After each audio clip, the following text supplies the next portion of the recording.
Subscribe کریں ہمارے YouTube channel نورانی دنیا کو اور بیل آئیکن کے نوٹیفیکیشن کو آل پہ سیٹ کریں تاکہ ہمارے آنے والی ویڈیو کے نوٹیفیکیشن آپ تک سب سے پہلے پہنچے۔ سادات کرام موجود ہیں، آپ نے بڑے بڑے علماء کے بیانات سماعت کرنے ہیں۔ زیادہ دیر میں آپ کے بیچ میں حائل نہیں رہوں گا، چند باتیں عرض کروں گا، اس سے بعد میں اپنی جگہ لے لوں گا۔ آئیے سب میرے ساتھ ایک بار مل کر بارگاہ رسالت میں حاضری دے دیں، پڑھیں باواز بلند صلی اللہ علیہ یا رسول وسلم علیہ یا حبیب صلی اللہ علیہ یا رسول وسلم علیہ یا حبیب۔ ابھی پورا مجمع درود شریف نہیں پڑھ رہا ہے۔ میرے آقا علیہ الصلوۃ والتسلیم نے ارشاد فرمایا، جب بندہ مومن درود پاک پڑھتا ہے، اس درود پاک پڑھنے کے وقت اس کے منہ سے جو سانس نکلتی ہے، اللہ رب العزت اس سانس کے بادل تیار فرماتا ہے۔ جب اس سانس کے اللہ رب العزت بادل تیار فرماتا ہے، اور جب یہ بادل زمین پر برستے ہیں، جس پہاڑ پر یہ قطرہ گر گیا وہ پہاڑ سونا بن جاتا ہے۔ جس انسان پر یہ قطرہ گر گیا وہ دنیا میں کافر نہیں، ایمان والا مرتا ہے۔ اور جس گناہگار پر یہ قطرہ گر گیا وہ گناہگار نہیں، اللہ اس کی مغفرت فرما دیتا ہے، وہ جنت میں داخل ہے۔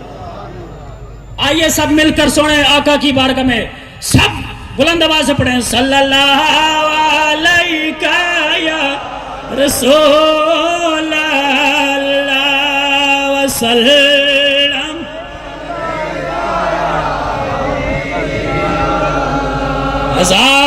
ہزاراں درود و ہزاراں بروح محمد علیہ صلی اللہ علیہ یا رسول وسلم علیہ یا۔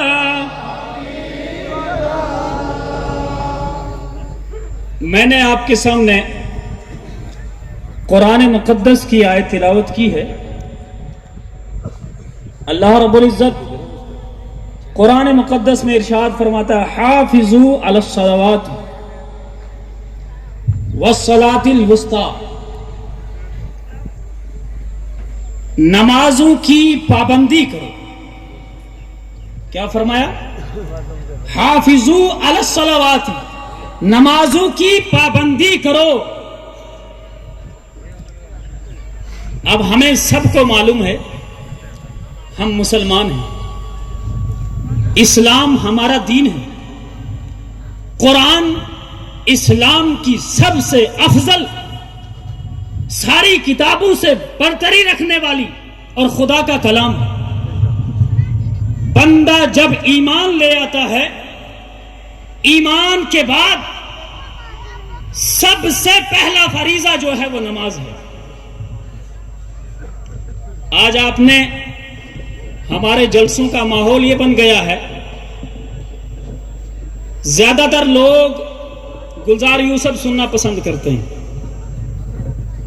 زیادہ تر لوگ مقرر آج اسے ہی کہتے ہیں جو خاصے اچھے شعر گا لے، زیادہ تر لوگ مقرر اسے کہتے ہیں جو خوب اچھا گلا پھاڑ لے، ناچ کود اچھی کر لے۔